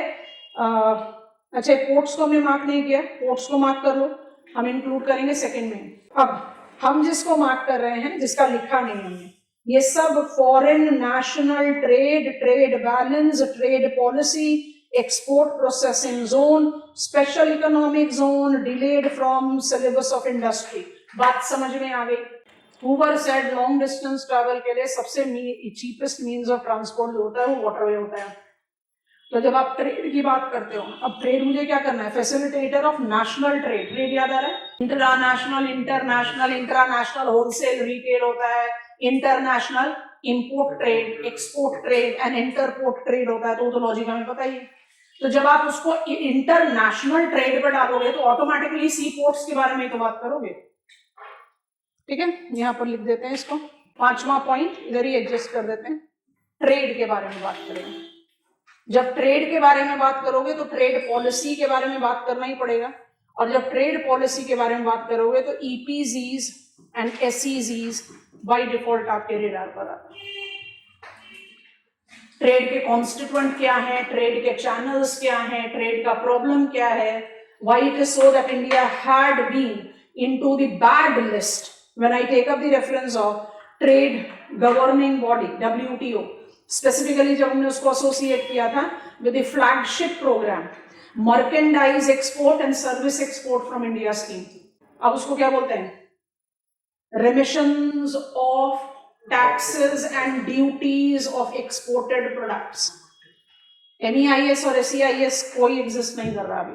तो we have to take up all the policy initiatives. पहला ट्रेड पॉलिसी है जो 6 साल का एक्सटेंशन दे रहा है, एक्चुअली दूसरा हो गया। 6 साल का एक्सटेंशन कोविड के टाइम में हुआ, 25 पर खत्म होना था, 26 तक एक्सटेंड कर दिया। इसलिए we are having trade policies हमेशा 5 साल की हैं। एग्जिम पॉलिसी बोलते हैं उसको, एक्सपोर्ट इंपोर्ट पॉलिसी। उसके साथ क्या क्या पॉइंटर्स हैं उसको हम लर्न करेंगे। So this will give us सबसे छोटा सा सिलेबस वाइज एक ही पेज में पूरा स्टडी प्लान हो गया, बट जितने टर्म्स लिखे हैं वो सब के सब अपने आप में 10-10 पेज भरने वाले टॉपिक्स हैं। तो हम लर्न करना चाह रहे हैं हर सेक्टर को इंडिविजुअली, उनका कॉम्प्लीमेंट्री स्टेटस क्या होगा वो आप अपना केस स्टडी के साथ आराम से अप्लाई ऑन कर सकते हैं। Let us begin with our last block of economic geography. इसको आप बहुत आराम से सर्विस सेक्टर ऑफ इंडिया बोल सकते हैं। इंट्रोडक्शन ले रहे हैं, कुछ 2-3 लाइन, उसके बाद पॉलिसीज पर ले जाएंगे जल्दी से। Principal domain of service sector, transport and communication, associate itself with infrastructure development, boldly underline कर लीजिए, that incorporate massive integrated development, integrated को ब्रैकेट में डाल के लिखो, multi modal combined with communication technology, prominent infrastructure development programs, प्रधानमंत्री Gati Shakti, national logistic policy NLP, उसी के साथ क्लैप को ऐड कर देंगे। Number 3, we are learning them together. NIP, that is a National Infrastructure Pipeline, and National Monetization Pipeline. Umbrella तो PM गति Shakti national mission है, वहीं से शुरुआत करते हैं। मतलब जैसे हमने आपको बताया था ना, इंडस्ट्रीज में हमने किस तरह से पढ़ा था, इंडस्ट्रीज में हमने सेक्टर पकड़े थे, हर सेक्टर के प्रोग्राम के बारे में बात किया था और कंक्लूजन पर आके कहा नेशनल मैन्युफैक्चरिंग पॉलिसी। यहाँ पर हम उल्टा लेकर चल रहे हैं, हम पहले अम्ब्रेला प्रोजेक्ट्स या प्रोग्राम्स के बारे में बात कर रहे हैं, उसके बाद फिर हम इंडिविजुअल सेक्टर में चले जाएंगे। तो मेरे पास रेल विजन 2030 भी है, मेरे पास भारतमाला है जिसने NHDP को सब्ज्यूम कर लिया है, we have got special accelerated road development programme for north east. तो ऐसा तो नहीं है कि रोड सेक्टर के लिए या रेल सेक्टर के लिए या civil aviation regional connectivity scheme RCS with उड़े देश का आम नागरिक, we have it. Port sector के लिए मेरे पास सागरमाला 2.0 है। तो मेरे पास सेक्टर स्पेसिफिक प्रोग्राम है, बट ये सारे प्रोग्राम अल्टीमेटली वीवन हो सकते हैं विद प्रधानमंत्री गति शक्ति। तो यहाँ पर हम थोड़ा सा उल्टा अप्रोच ले रहे हैं, उसका क्या बेनिफिट होगा जैसे आगे बढ़ेंगे आपको अपने आप समझ में आएगा। क्विकली टेकिंग अप PM गति Shakti national mission 2021 it was initiated. It aims at integrating all economic zones. मुझे थोड़ी सी मदद करा दो, ऑल इकोनॉमिक जोन माने क्या? हमने आपको एक्सपोर्ट प्रोसेसिंग जोन नहीं बताया, हमने आपको स्पेशल इकोनॉमिक जोन नहीं बताया, तो हम उसकी उम्मीद नहीं कर रहे हैं। बट जो आपको पता है वो बताओ। मेगा फूड पार्क है, PM मित्रा है, yes no, we have got parks for pharmaceutical, mega parks for pharmaceutical for API। I hope you are getting। तो मेरा जो प्रधानमंत्री गति शक्ति है उसका प्राइमरी फोकस है जितने भी इकोनॉमिक जोन है सबको एफिशिएंटली इंटरकनेक्ट करना, ये इसका जिस्ट लाइन है, 2021 में शुरू किया गया। अब लिखो next point, it involves digital initiative. तो कम्युनिकेशन से तो अलग कर ही नहीं सकते। It involves digital initiative, boldly underline करेंगे, for integrated multi modal infrastructure development. को एक्सटेंड करो स्टार मार्क पॉइंट के साथ। It involves 7 engine, multi modal लिखा है ना, तो 7 इंजन्स को बबल में डाल दो और लिस्ट कर लो। रोडवेज, रेलवेज, पोर्ट्स, पोर्ट्स यहां पर सी पोर्ट्स है, waterways, airports, mass transportation and logistics. 7 engines हैं प्रधानमंत्री गति शक्ति। और ये सब क्या है? आपकी लिस्ट ऑफ इंफ्रास्ट्रक्चर डेवलपमेंट है। नेक्स्ट पॉइंटर लिखेंगे, it unites 58 ministries, it unites 58 ministries and all administrative units on a single GIS platform to accelerate projects, increase logistic efficiency and synchronized planning and implementation, synchronized coordinated planning and implementation. This national mission is implemented as National Network Planning Group. Mission is mobilized on 6 principles. Venn diagram create कर लो। 7 engines हैं, 6 principles हैं। PIB का image है, copy down कर लीजिए। Integrated development, multimodal infrastructure, last mile connectivity, reducing ecological impact, expedited land acquisition and minimize clearance का ये मतलब नहीं होगा कि हम इकोलॉजिकल कंसिडरेशन को नहीं देखेंगे. देखिए स्टार मार्क पॉइंटर लेकर पीएम गति शक्ति mission is currently added with, addition हो गया अभी, is presently added with supporting pillars. तो 7 इंजन्स तुम्हें पता है, अभी supporting pillars है. That includes list energy transmission with focus on clean energy. Number 2 is information communication technology ICT. Number next is bulk water management. Number next is sewerage networking. And number last is सबका प्रयास. Decode कर लो इसका क्या मतलब, community participation. कहने का क्या मतलब है, आप प्रधानमंत्री गति शक्ति में road rail waterways mass transportation logistic पर नहीं रुक रहे हो, आप वाटर रिसोर्स मैनेजमेंट की, सीवरेज इंफ्रास्ट्रक्चर की, energy transmission with clean energy, इन सब की बात कर रहे हो. तो आपने जरा जो आपने प्रिंसिपल्स लिस्ट किए हैं उसमें आपने एक जो व्हाइट ब्लॉक का प्रिंसिपल ऐड किया, वो क्या कह रहा है, इकोलॉजी को तो कंसिडर करना ही पड़ेगा ना. It can not be sustainable if it is not there. तो प्रधानमंत्री Gati Shakti national mission actually is umbrella to generate out massive interlinked infrastructure development. Quickly add down करो NLP. NLP is national logistic policy 2022. So 1 year down lane इसको मोबिलाइज किया गया. Heading के साथ ही लिख लो अलाइंड विद गति शक्ति. अलाइनमेंट को जज करें जरा. आपके जो 7 इंजन थे उसमें एक इंजन आपका लॉजिस्टिक था ना, बॉक्स इंफॉर्मेशन में डालो. The term logistics is applied to denote transportation, handling of goods between points of production, consumption, value addition and storage. पढ़ो जरा एक बार और बॉक्स को बंद करो. हमने आपको लॉजिस्टिक का डेफिनेशन, ट्रांसपोर्टेशन और हैंडलिंग करना है आपको of goods at from its point of production to its point of consumption to the point of its value addition to the point of its storage. तो किस तरह से करोगे लॉजिस्टिक, किस तरह से करोगे, रोडवेज से करोगे, रेलवेज से करोगे, वाटरवेज से करोगे, समझ में आ रहा है कि नहीं.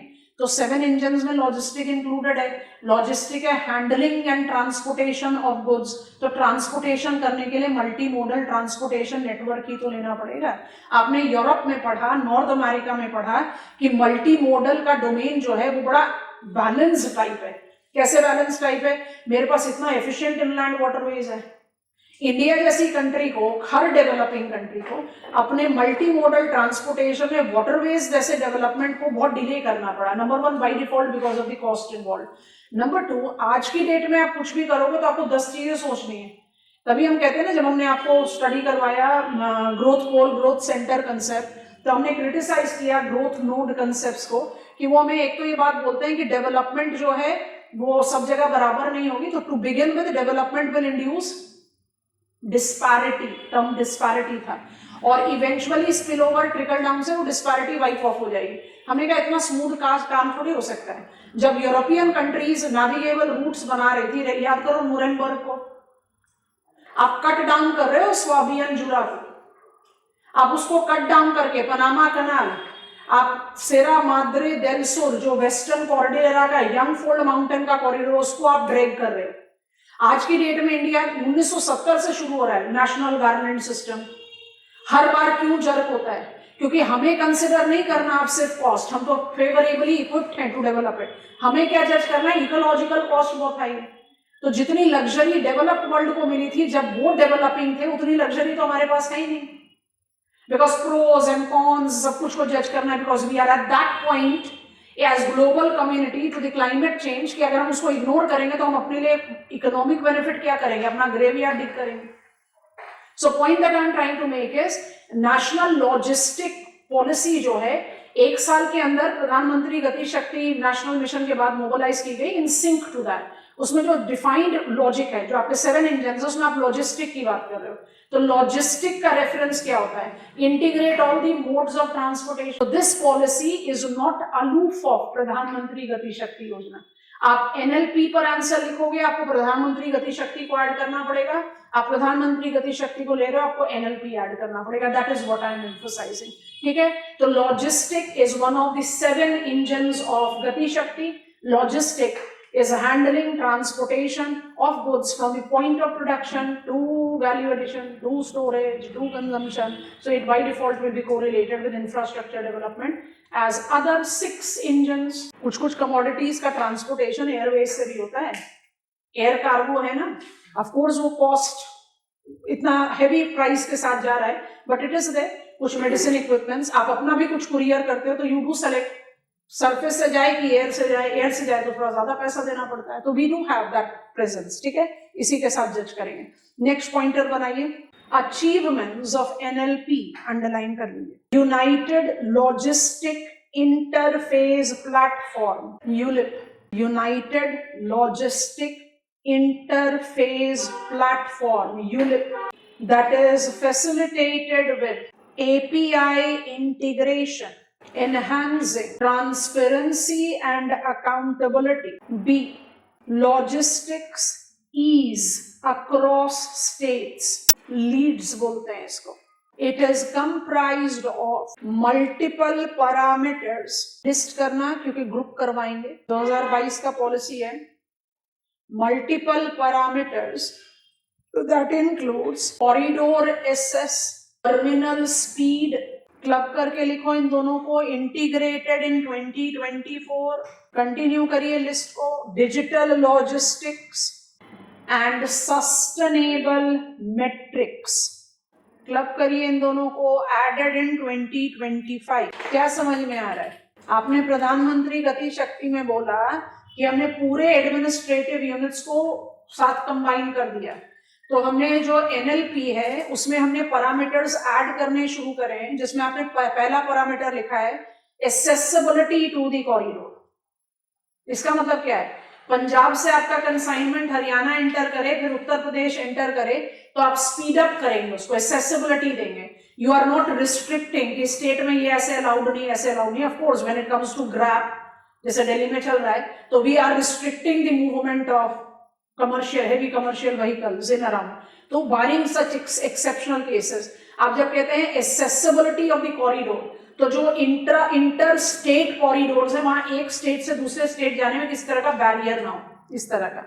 दूसरा आपने लिखा टर्मिनल, स्विफ्टर टर्मिनल मूवमेंट। इसका क्या मतलब है कि आपको अगर एक टर्मिनल से दूसरे टर्मिनल पर जाना है, it can be different modes of transportation और it can be correlated. Terminals को आप लार्जली मल्टी मोड के साथ ही एसोसिएट करते हैं। Time bound manner, swift, deloading, loading and movement. 2025 में आपने इसको डिजिटल प्लेटफॉर्म के साथ रिलेट किया। आप अपने आप को एज अ कंज्यूमर इमेजिन करो, आपने कोई भी ऑनलाइन प्रोडक्ट ऑर्डर किया, आपके पास ease of your hand in your mobile itself, you can easily track किया आपका ऑर्डर। तो आप ये इमेजिन करेंगे जो बड़े बड़े ट्रेडर्स हैं, चाहे वो डोमेस्टिक ट्रेडर्स हैं, मैन्युफैक्चरर्स हैं, चाहे उनका ओवरसीज प्रेजेंस है, उनके लिए कितना कन्वीनियंट हो गया इसकी वजह से। And finally you have taken up sustainable matrix. Sustainable क्या होगा? जो कंड्यूसिव है in a given time and location, जो इंक्लूसिव है, सस्टेनिंग है। ऐसा नहीं, कोई ऐसा प्रोग्राम नहीं जो एसोसिएट करे कि आज हो और कल पुश हो जाए। So something which is long running.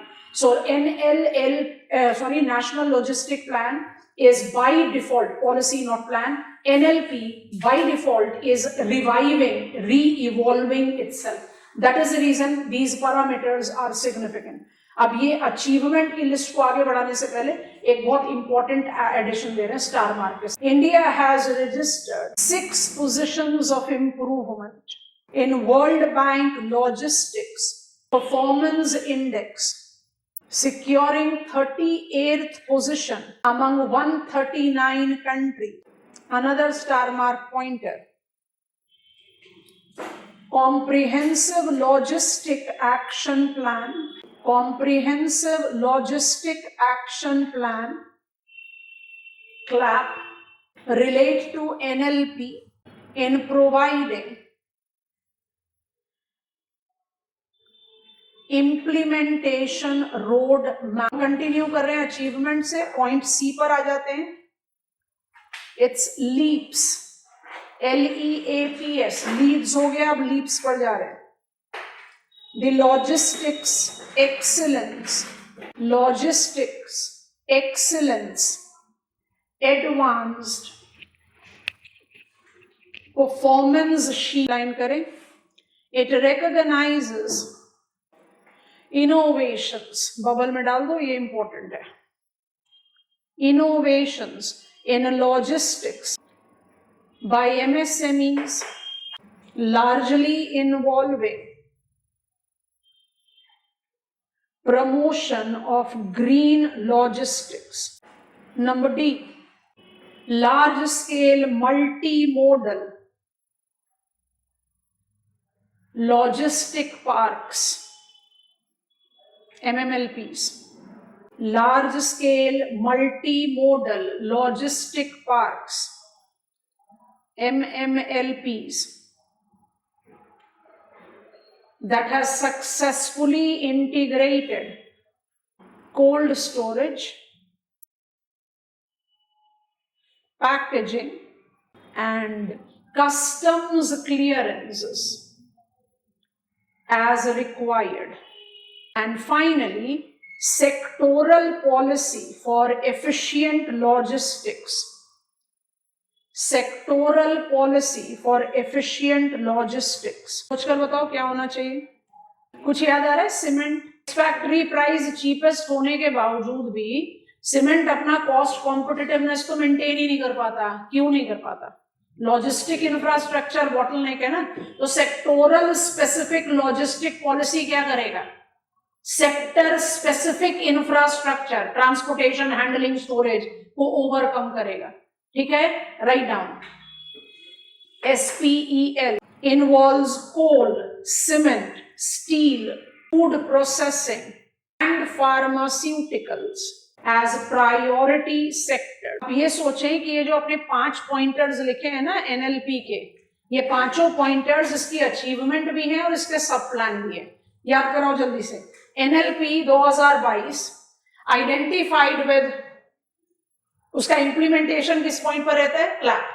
It gives you the road map कि भाई आपको इसको इंप्लीमेंट कैसे करना है. हमने सक्सेसफुली इंप्लीमेंट किया, तभी तो हमने ईयर ऑन ईयर बेसिस में 6 पोजीशन का इंप्रूवमेंट ले लिया.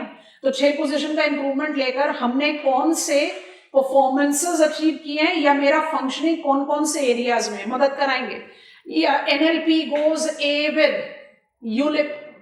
यूलिप को आप किसके साथ एसोसिएट कर रहे हो? You are associating it with CIT. आप डैशबोर्ड बना रहे हैं. आप डैशबोर्ड किस चीज के लिए बना रहे हैं? Integrative references of practising. Exam के कितनी मूवमेंट है उसको आपने API से, so it is transparent and accountable transaction, तो इट इज सक्सेसफुल देयर. उसके बाद ये दोनों ना सबसे इंपॉर्टेंट ब्लॉक्स हैं. क्या बताया? लीड्स. लीड्स को किसके साथ रिलेट आउट कर रहे हो? लीड्स को किसके साथ रिलेट आउट कर रहे हो? ये दोनों प्रोमिनेंट है, इसलिए सीक्वेंस को मेंटेन करना चाहिए. बताइए लीड्स को किसके साथ एसोसिएट कर रहे हैं? What is leads related to? Read out leads, read out leaps, read out MMLP, read out SPEL. Question का आंसर दें फिर हम जल्दी से आगे बढ़े प्लीज. लीड्स का की टर्म क्या पकड़ेंगे? Logistic ease. समझ में आ गया? 4 इंडिकेटर्स जो रिसेंटली एडेड है 2024-25 में, उसको हमने ऐड कर दिया. वो क्या जस्टिफाई कर रहा है? सिंपल सी तो बात कर रहा है. सस्टेनिंग इंफ्रास्ट्रक्चर हो, डिजिटल प्लेटफॉर्म पर अवेलेबल हो, and you are having swiftness in terminal change, and you are having the accessibility of connective corridor. तभी तो ईज ऑफ लॉजिस्टिक होगा. Ease of business, ease of logistic. अच्छा, इसके बाद जो आपके CDE है ना, वो I'll not say they are less important, but उनको अदर्स में करके भी लिख लेना. अगर मुझे इतना स्कोप नहीं कि सबको साथ में लिखा जाए. बता दें क्या क्या है. एक बताया लीप्स, इसको आप क्या कर रहे हो? इनोवेशंस को एक्नॉलेज कर रहे हो. लार्जली आप किसको इसमें पुश फॉरवर्ड कर रहे हो? MSMEs को, कि वो जिस तरह से ग्रीनर लॉजिस्टिक डेवलपमेंट करें. क्योंकि बात तो ऐसी होती है ना कि आप एकदम ग्रास रूट लेवल पर लॉजिस्टिक ईज डेवलप करो, वही मैग्नीफाई होते होते कंट्री के लेवल पर आएगी ना. तो you have to push on at the smaller level. अच्छा, इसके बाद हमने क्या लिया? Multi modal logistic plan. इसका क्या है? आप क्या कर रहे हो? जैसे मेगा फूड पार्क स्कीम है, जैसे अग्लोमरेशन इकोनॉमीज है, आप ग्रुप में स्टोरेज, प्रोसेसिंग यूनिट्स को डेवलप कर रहे हो, but it is also correlated with जहां पर भी एप्लीकेबल हो कस्टम्स क्लियरेंस, कि मतलब ऐसा नहीं हो कि आपका लॉजिस्टिक मूवमेंट जो है वो चल रहा है नॉर्थ ईस्टर्न रीजन में और कस्टम्स क्लियरेंस के लिए आपको कॉन्टैक्ट करना पड़े मुंबई या कोलकाता, तब तो फिर ईज ऑफ लॉजिस्टिक नहीं हुआ. That is how you are taking on. And finally is a sector specific. और सेक्टर स्पेसिफिक को बहुत आराम से आप किसके साथ लिखोगे, आपने जब सीमेंट इंडस्ट्री लिखा तब आपने नहीं एसोसिएट किया उसको with our programme related to SPEL. अब लिख दो it is national logistic policy SPEL का बेनिफिशियरी, क्योंकि सारी चीजों को तो एक साथ लिया नहीं जा सकता. We have to take it in blocks. ये दोनों आपकी इंफ्रास्ट्रक्चर डेवलपमेंट के फ्लैगशिप हैं. NIP और NMP इंफ्रास्ट्रक्चर के साथ ही सिर्फ नहीं जाता, बट अगर आप लिख रहे हैं तो आप इनके बारे में ऐड ऑन कर सकते हैं. हम इनके बारे में एग्जांपल्स इवेंचुअली ऐड करते जाएंगे, otherwise you are already aware of it. NIP pipelines है, P दोनों का मतलब national investment and national monetisation. NIP NLP जल्दी से ऐड करेंगे. कॉमन कंफ्यूजन को बिगिनिंग में ही हटा देते हैं, साथ ही कर रहे हैं इसलिए कंपैरिजन में डाल रहे हैं. ऐसा करो कॉलम ही बना लो, कंपैरिजन आसान हो जाएगा. NIP हम पहले NIP पर कंसंट्रेट करें. Targets building new infrastructure.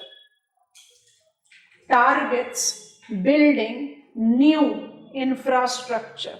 Next point identifies the need for massive infrastructure spending.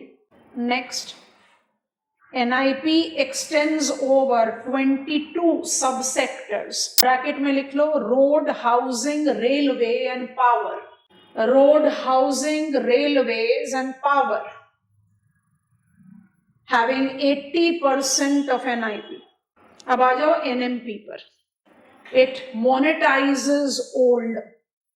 It involves funding of infrastructure by recycling, within quotes underline कर लेना इस term को, by recycling capital from mature revenue generating assets. Next repeated है but लिख लो. It is asset monetization.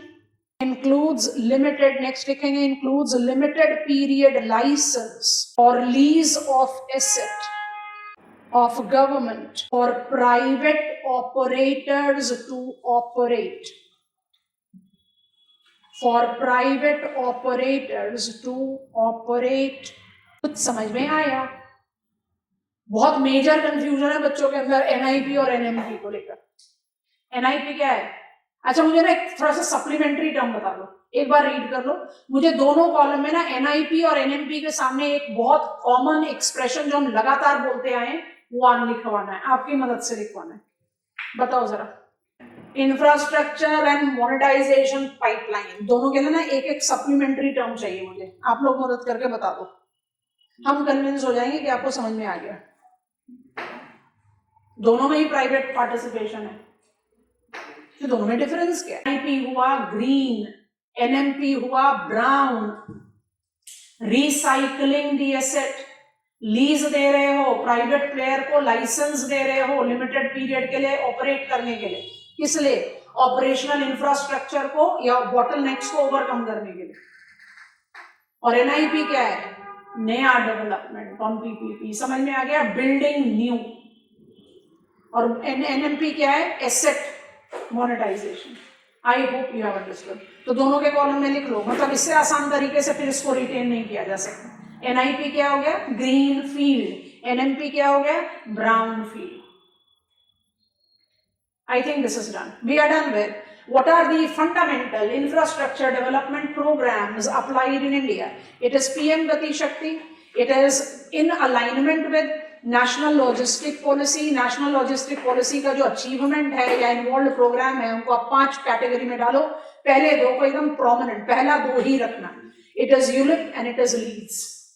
बाकी को आप subsequent categories में डाल दीजिए. NIP and NMP definitely goes much beyond सिर्फ infrastructure, but it incorporate infrastructure development board, NIP, PPP and NMP asset monetization, green and brown field. Done, full stop. चले बढ़ते हैं आगे। हेडिंग बनाइए सरफेस ट्रांसपोर्ट, कोई मिक्सिंग मैचिंग नहीं है। Surface transport को लिखकर सीधा कैटेगरी बना दो दो, एक बना रोडवेज, एक बना रेलवेज। आप क्या करेंगे, 1 मिनट के लिए अपना मैप स्कूल एटलसेस खोलेंगे, रोड और रेल मैप को जरा कॉम्प्लीमेंट्री रेफरेंस में देखने की कोशिश करो। एज ज्योग्राफर्स हम इसको थोड़ा सा एम्फेसिस देते हैं, अदरवाइज आप अपने आंसर क्वेश्चन के डिमांड पर डिसाइड करना लिखोगे कि छोड़ोगे। एक बस जनरल ओवरव्यू, कुछ पॉइंट प्रूव करना चाहते हैं। पहुंच गए रेलवेज और रोडवेज के मैप पर। दोनों को ना कंपैरेटिव, बिल्कुल सुपरफिशियल, दोनों को कंपैरेटिव लुक में देखो। पहले व्यू में मुझे दिखता है कि रोडवेज और रेलवेज का जो नेटवर्क है पूरे कंट्री में फैला हुआ है, पर जब हम थोड़ा सा एनलार्ज व्यू लेने की कोशिश करते हैं तो हमें यह दिखता है कि रेलवेज का रीच वहां तक नहीं है जहां रोडवेज का रीच है। आप नॉर्थ वेस्टर्न इंडिया माने पूरा नॉर्थ वेस्टर्न माउंटेनस रीजन को कंसंट्रेट करो रेलवेज के मैप पर। Yes, all of us. आप north eastern state, specifically north east Himalayas और पूर्वांचल को कंसंट्रेट करो रेलवेज के मैप पर, और प्लीज उसको ओवरलैप कर लो रोडवेज के। वैसे ही आप पेनिनसुलर इंटीरियर्स में चले जाइए, आपको रेल नेटवर्क तो दिखाई दे रहा है, बट उसकी डेंसिटी, जब आप तेलंगाना में हो आपको दिख रहा है रेल नेटवर्क कितना स्पार्स हो गया। प्लीज नोटिस दिल्ली राजरा से जगदलपुर तक आप बिल्कुल वैक्यूम जोन पर हैं। रोडवेज पर आ जाओ, I have got national highways very well traversed। तो हम कहना क्या चाह रहे हैं, हम कहना सिर्फ ये चाह रहे हैं that when I take reference of rail versus road as surface transport, I find it to be that railways, roadways are very well developed in pan-Indian context, but railway का जो reach है वो roadways के मुकाबले में comparatively less। Railways near totally absent दिखाई देते हैं mountainous area में, उनकी डेंसिटी जो है वो बहुत कम हो जाती है in the plateau interiors of the country. Roadways in comparison have got more denser and much more decentralised network. Absolute पूरा जीरो तो नहीं है, बट फिर भी देखो कच्छ में आप आ जाओ, आपको फिर भी भुज में, कांडला में दिखाई दे रहा है रोड नेटवर्क, और आप उसको ओवरलैप करो रेल से तो आप कहोगे नहीं यहाँ पर रेलवे भी मुझे मैचिंग दिखाई दे रहा है, अनफेवरेबल लोकेशन। अब यहाँ पर एक एक्सेप्शन आ रहा है, जब आप मरुस्थली में पहुंच रहे हो आपको दिख रहा है जैसलमेर, और जैसलमेर के साथ आप कनेक्ट आउट करो रोडवेज को तो आपको ग्रेट इंडियन डेजर्ट में रोडवेज से ज्यादा रेलवेज की एक्सटेंशन दिखाई दे रही है। बट एक ओवरऑल व्यू में रोडवेज रेलवे से ज्यादा एक्सटेंसिव है इन द रिमोट एरियाज। ठीक है, रेलवेज का कंटेंट कैसे बिल्ड करें? रेलवे के कंटेंट को बिल्ड करने के लिए बहुत सारी फैक्चुअल चीजों को हैंडल करना है, तो हम कन्वेंशनल से फिर मॉडर्न पर जा सकते हैं आराम से। तो हम जब रेलवेज की बात करते हैं तो हम डेफिनेटली बोलते हैं one of the largest, actually third largest network in the world है, and it is under the same management. वो अपने आप में एक बड़ा इंपॉर्टेंट डोमेन है। Railways in India has got everything that is glorious, favourable, growth momentum. Railways का जो कंसिस्टेंट प्रॉब्लम रहा, आज की डेट में नहीं है, पास्ट टेंस की बात करें, it has been towards consistency of earning. तो हम जो प्रॉब्लम्स हैं उनको ओवरकम करती हुई पॉलिसीज है, उसके बारे में बाद में बात करते हैं। एक जो ओवरऑल प्रोफाइल डेवलप करना है रेलवेज का, उसको लर्न करने के लिए एक तो रोलिंग स्टॉक सेल्फ सफिशिएंसी बोलते हैं, दूसरा एसोसिएट करते हैं range of CPSEs in diverse areas, sectors of development। इससे ना कंटेंट ऑर्गेनाइज हो जाता है। अच्छा, हम शुरुआत कैसे करते हैं? रेलवेज को आपको मैप पर कंपैरिजन तो दिखा दिया, मैप पर कंपैरिजन तो हमने देख लिया कि भाई रेलवेज जो है रोडवेज के मुकाबले में थोड़ा कम रीच रखता है, बट है तो पैन इंडियन।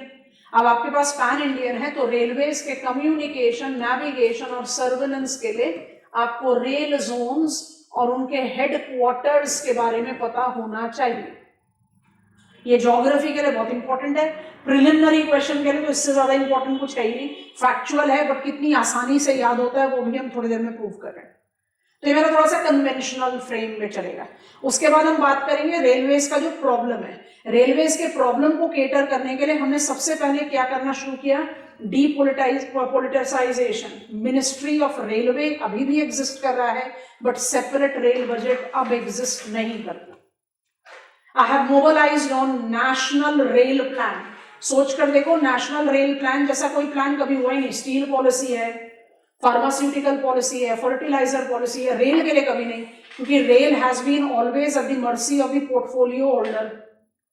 और जब से हमारा जो cusp government no, because political parties now not having that kind of dominance, तो जहां पर आप इस तरह की हंग पार्लियामेंट की बात करते हैं, तो वहां पर एक सबसे बड़ा नेगोशिएबल पोर्टफोलियो होता था मिनिस्ट्री ऑफ रेलवे। तो रेलवेज का जो ओवरऑल डेवलपमेंट कॉम्पिटिटिव एज में, कमर्शियल एज में रुका, वो इसलिए क्योंकि रेलवे जो है वो हाईली पॉलिटिसाइज्ड सेक्टर था। और इसका बहुत अच्छा एग्जाम्पल हम हमेशा कोट करते हैं that when Mamata Banerjee was rail minister last tenure, उसके बाद तो she has moved to West Bengal और वहां पर chief minister of West Bengal.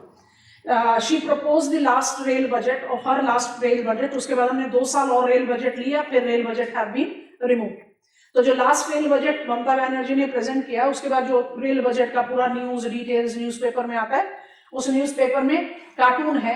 Cartoon कह रहा है, Didi you have announce so many new trains and etcetera, where is the money? Railway doesn't have money. Prior to Mamata Banerjee, when Lalu Prasad Yadav was rail minister, तब कुछ समय के लिए रेलवे ने, हिस्टोरिकल बात कर रहे हैं, रेलवेज ने जनरेट किया था प्रॉफिट ओरिएंटेड बैलेंस शीट। और वो क्यों किया? इतना किया कि Lalu Prasad Yadav was been invited as management gurus in IIM, lecture देकर आए थे लालू प्रसाद यादव। सो वो किस वजह से हुआ था? वो हुआ था जो स्क्रैप है, जो वेस्ट है, उसको सेल करके अपने अपने बैलेंस शीट को फेवरेबल दिखाए। हम सिर्फ क्या प्रूव करना चाह रहे हैं? 2 चीजें। इंडियन रेलवेज के बारे में सब कुछ हमेशा से बहुत ग्लोरियस रहा, अर्निंग को छोड़कर, और उसके पीछे का रीजन है पॉलिटिकली मोटिवेटेड प्लानिंग। तो उस कार्टून से हम वही प्लानिंग समझाना चाह रहे हैं। तो दी रिपोर्टर इज आस्किंग दीदी इन कार्टून कि कहां से डेवलप करेंगे आप ये सब चीजें, रेलवेज के पास तो पैसा है ही नहीं। तो दीदी का आंसर है, वो नेक्स्ट रेल मिनिस्टर देखेगा, मैं तो तब तक वेस्ट बंगाल की चीफ मिनिस्टर बन जाऊंगी। तो आप क्या पर्सपेक्टिव लेकर चल रहे हो? You are just taking the perspective of appeasing the people where you belong to, कि इतने नए रेलवेज हो जाएंगे, इतना नया रेल रोलिंग स्टॉक डेवलपमेंट होगा कैसे, वो किसी को नहीं पता। That is the reason it was a big change in India of terminating rail budget. जरूरत ही नहीं थी, पता नहीं वो कल्चर क्यों शुरू हुआ। रेल बजट का सेपरेट प्रपोजल खत्म होना एक बहुत स्ट्रॉन्ग मूवमेंट था टुवर्ड्स डीपोलिटिसाइजिंग दिस पोर्टफोलियो। दूसरी चीज, Indian railway is single largest transporter of number 1 heavy freight coal and number 2 second class sleeper passenger। और आज की डेट में भी वर्ल्ड वाइड किसी भी लेवल के कंपेयर, आप मुझे एक बात बताओ, हम ग्लोबलाइज्ड इकोनॉमी में हैं। ग्लोबलाइज्ड इकोनॉमी में आप ऑटोमोबाइल जैसे प्रोडक्ट को भी कहते हो भाई ग्लोबल प्राइस सेम ही रहेगा, टैक्सेस की वजह से कुछ इन हैंड वेरिएशन हो सकता है, लेकिन अदरवाइज द प्रोडक्ट का जो कॉस्ट है, कॉस्ट ऑफ प्रोडक्शन दस price has to be same. आप आज तक भी सबसे सब्सिडाइज्ड रेट में कोल और सेकेंड क्लास स्लीपर पैसेंजर को टिकट अवेल करा रहे हो। तो जहां आप अर्न कर सकते हो वहां पर अर्न नहीं कर रहे। क्यों नहीं कर रहे? क्योंकि आप पॉलिटिकली मोटिवेटेड है, आपको ये देखना है कि मेरा वोट बैंक काम करेगा। आज की डेट में right at this season where we are in, हम इंडियन रेलवेज को 2 घंटा 3 घंटा तो आप बहुत लकी हो, नहीं तो 12-12 24-24 घंटे लेट रन करते हुए सुनेंगे न्यूज में। क्यों? डेंस फॉग था इसलिए नहीं हुआ। आप सोचो अगर डेंस फॉग इतना मेजर प्रॉब्लम हो रेलवेज के नेविगेशन के लिए, तो कनाडा, रशिया और स्कैंडिनेवियन कंट्री में तो रेल नेटवर्क होने ही नहीं चाहिए, वहां तो सबसे ज्यादा एफिशिएंट रेल नेटवर्क है। तो हम क्या कर रहे हैं? जहां पर अर्न करना था वहां अर्न नहीं कर रहे, और जहां स्पेंड करना है, कहां पर स्पेंड करना है? Communication, navigation, surveillance, capacity enhancement, quality enhancement, वहां तो नहीं कर रहे। कहां स्पेंड कर रहे हैं? एकदम excessively large, immensely large liability as workforce, उनकी सैलरी देने में, क्योंकि वो सारे के सारे कैसे थे? Politically affiliated strong labour unions. ये प्लाइट रहा इंडियन रेलवेज का।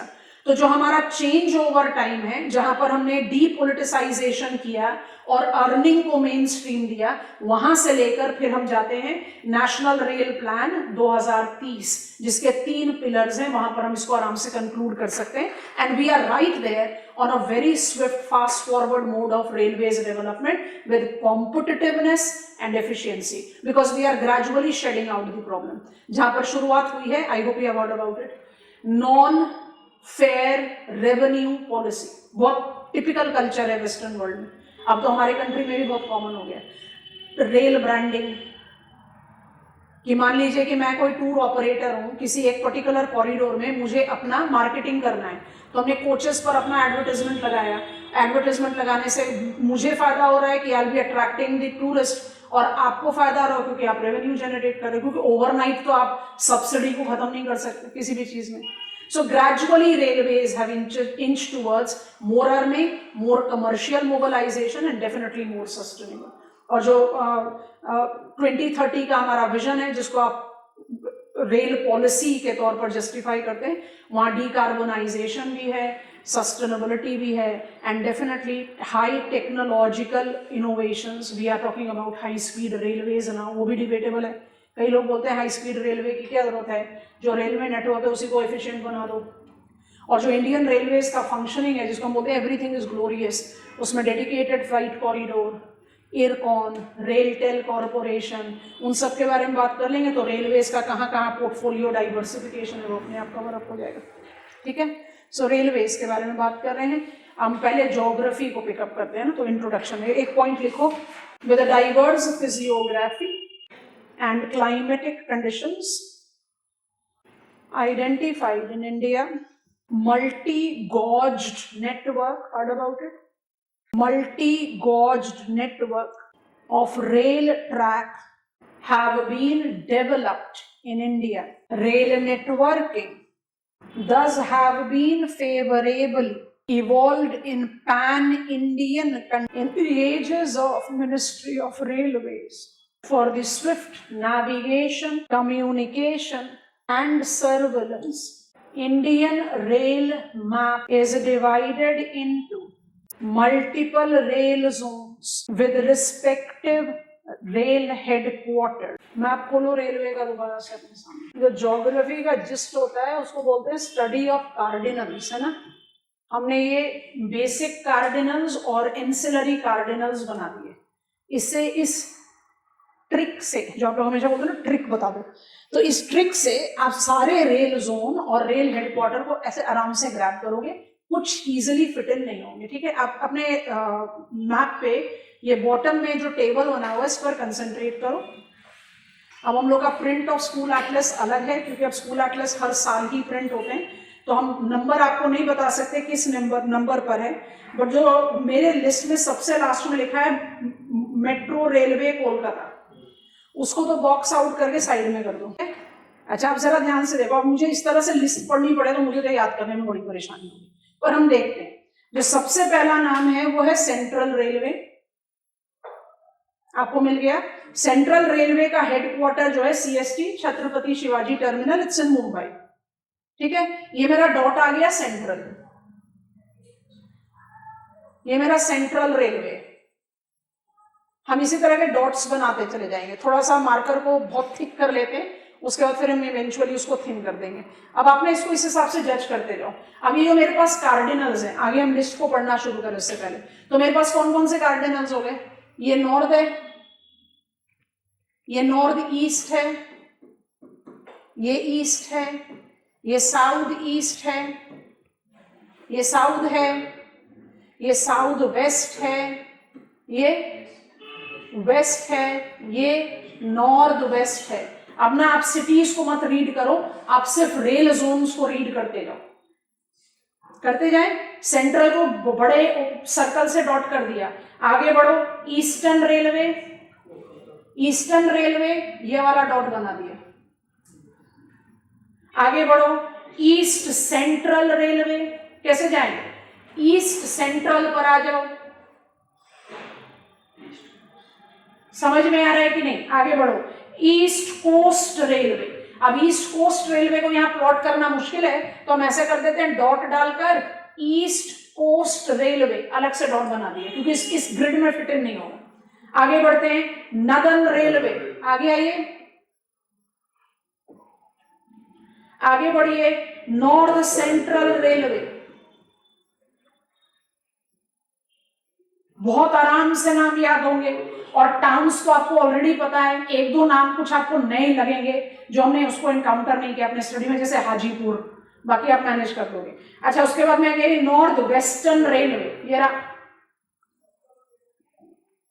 फिर आप आगे बढ़े, it is north eastern railway, north eastern railway. उसी के आगे बढ़ोगे तो नॉर्थ ईस्ट फ्रंटियर रेलवे, तो यहीं पर ही आप मार्क कर सकते हैं नॉर्थ ईस्ट फ्रंटियर। उसके बाद आप आगे बढ़ेंगे, southern railway, south central railway, ये हो गया सदर्न, ये हो गया साउथ सेंट्रल। अब इससे आसान और तो कुछ नहीं किया जा सकता। और आगे बढ़िए, south western railway, south eastern railway, ये हो गया साउथ वेस्टर्न, ये हो गया साउथ ईस्टर्न। और आगे बढ़ेंगे तो आपको साउथ ईस्ट सेंट्रल रेलवे दिख रहा है, कहां ले जाए। और थोड़ा सा आगे बढ़ोगे तो western railway, west central railway. अब जरा हेडक्वार्टर्स की लिस्ट पर कंसंट्रेट करो। सेंट्रल रेलवे का हेडक्वार्टर भी मुंबई है, वेस्टर्न रेलवे का हेडक्वार्टर भी मुंबई है। दूसरा देखो, रिपीटेड नेम, ईस्टर्न रेलवे का हेडक्वार्टर भी कोलकाता है, साउथ ईस्ट रेलवे का हेडक्वार्टर भी कोलकाता है। ठीक हो गया। अब तो पहले रेल जोन्स को पकड़ो, दो को तो हमने अपने ग्रिड से बाहर निकाल दिया, east coast railway, north east frontier railway. ठीक है, दो ही हो गए, काउंट करो, 3 north eastern, 4 northern, 5 north central, 6 north western, 7 western, 8 west central, 9 south western, south central 10, southern 11, south east central 12, south eastern railway 13, east central 14, eastern 15, 16, 17 Kolkata metro. गया काम बना लो।